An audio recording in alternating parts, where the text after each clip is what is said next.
Hello दोस्तों, मैं कृष्णकांत शर्मा आपके ही चैनल कॉम्पिटिटिव एग्जाम्स विद के में आपका स्वागत करता हूं।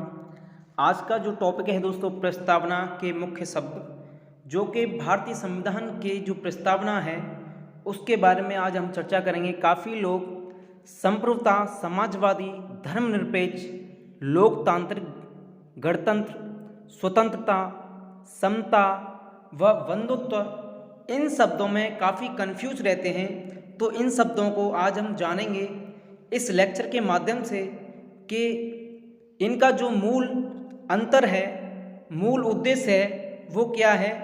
तो सबसे पहले जो संविधान की प्रस्तावना में क्या क्या बोला गया है, वो सारी चीज़ें हम देखेंगे।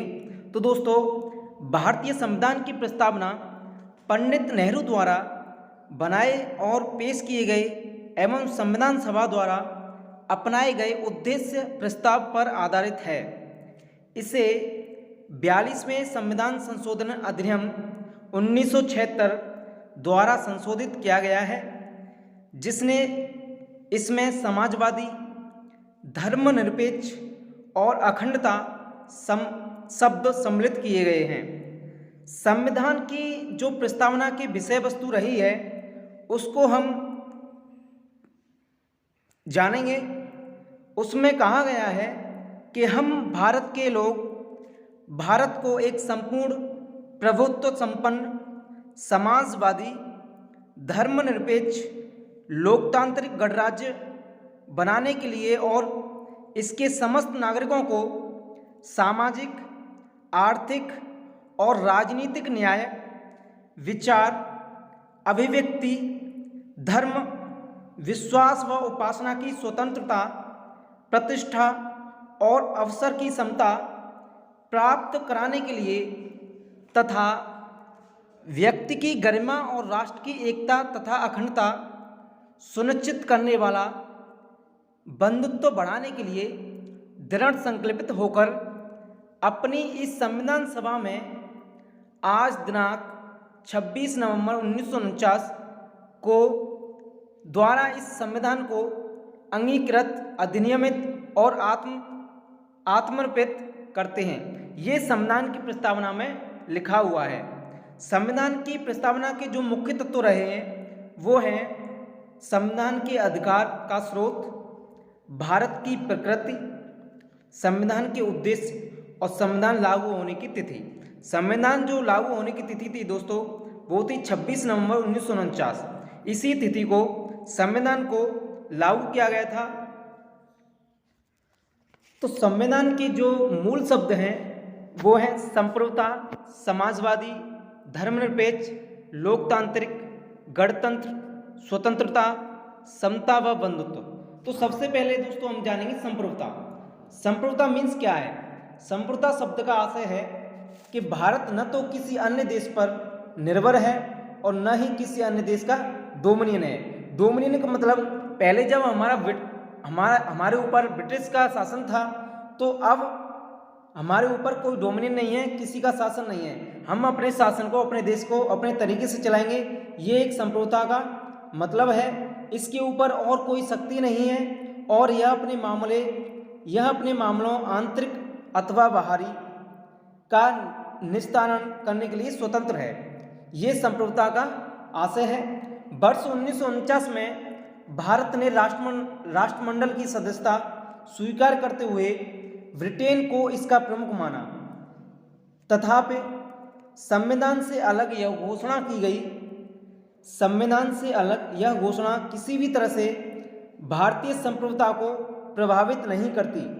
इसी प्रकार भारत की संयुक्त राष्ट्र में सदस्यता उसकी संप्रभुता को किसी मायने में सीमित नहीं करती। एक संप्रभु राज्य होने के नाते भारत किसी विदेशी सीमा अधिग्रहण अथवा किसी अन्य देश के पक्ष में अपनी सीमा के किसी हिस्से पर से दावा छोड़ सकता है। ये संप्रभुता में दोस्तों बोला गया है। संप्रभुता का मतलब बेसिकली देखा जाए तो इसका आशय यह है कि भारत न तो किसी अन्य देश पर निर्भर है, न ही किसी अन्य देश का डोमिनियन है। यह अपना शासन खुद के तरीके से और खुद के ही देश में अपने तरीके से चलाएगा और इसके ऊपर कोई शक्ति नहीं है, इसके ऊपर और कोई शक्ति नहीं है।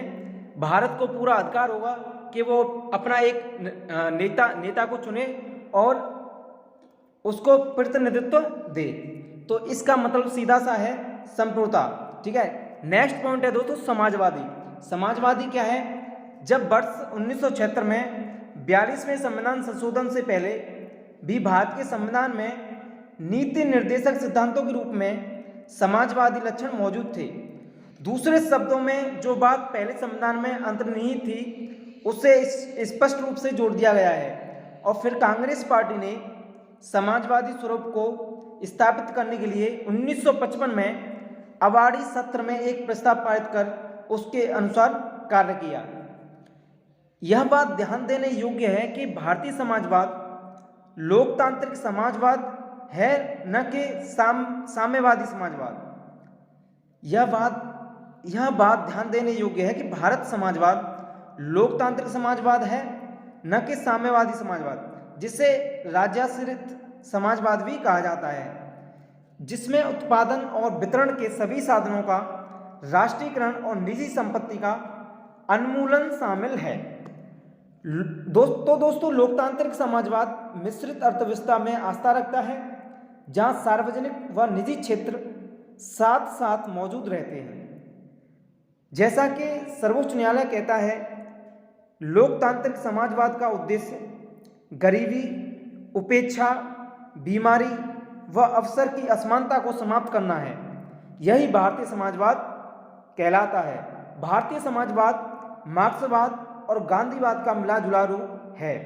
भारतीय समाजवाद मार्क्सवाद और गांधीवाद का एक मिला हुआ रूप है, जिसमें गांधीवादी समाजवाद की ओर ज़्यादा झुकाव है। हमारे देश में गांधीवादी विचारधारा को ज़्यादा अपनाया जाता है, क्योंकि गांधीवादी जो विचारधारा है वो एक समाजवादी विचारधारा है। उसमें हिंसा न करने की बात कही गई है। हमें कभी भी हिंसा के द्वारा किसी भी चीज़ को प्राप्त करना ये एक बहुत ही गलत चीज़ है। गांधीवादी योजना, गांधीवादी जो विचार हैं यही हमें सिखाते हैं। तो उदारीकरण और निजीकरण एवं वैश्वीकरण की नई आर्थिक नीति जो कि 1991 में उदारीकरण, निजीकरण एवं वैश्वीकरण, ये तीन शब्द दोस्तों काफ़ी महत्वपूर्ण है एक हमारे भारत की अर्थव्यवस्था में। इनकी जो नई आर्थिक नीति 1991 में हालांकि भारत के समाजवादी प्रतिरूप को थोड़ा लचीला बनाया है। तो ये दोस्तों समाजवादी से संबंधित थी। नेक्स्ट है धर्मनिरपेक्ष। धर्मनिरपेक्ष का मतलब क्या होता है? धर्मनिरपेक्ष शब्द को 42वें संविधान संशोधन अधिनियम 1976 द्वारा जोड़ा गया है। जैसा कि उच्चतम न्यायालय ने भी 1974 में कहा था कि धर्मनिरपेक्ष राज्य शब्द का स्पष्ट रूप से संविधान में उल्लेख नहीं किया गया था, तथापि इसमें कोई संदेह नहीं है कि संविधान के निर्माता ऐसे ही राज्य की स्थापना करना चाहते थे।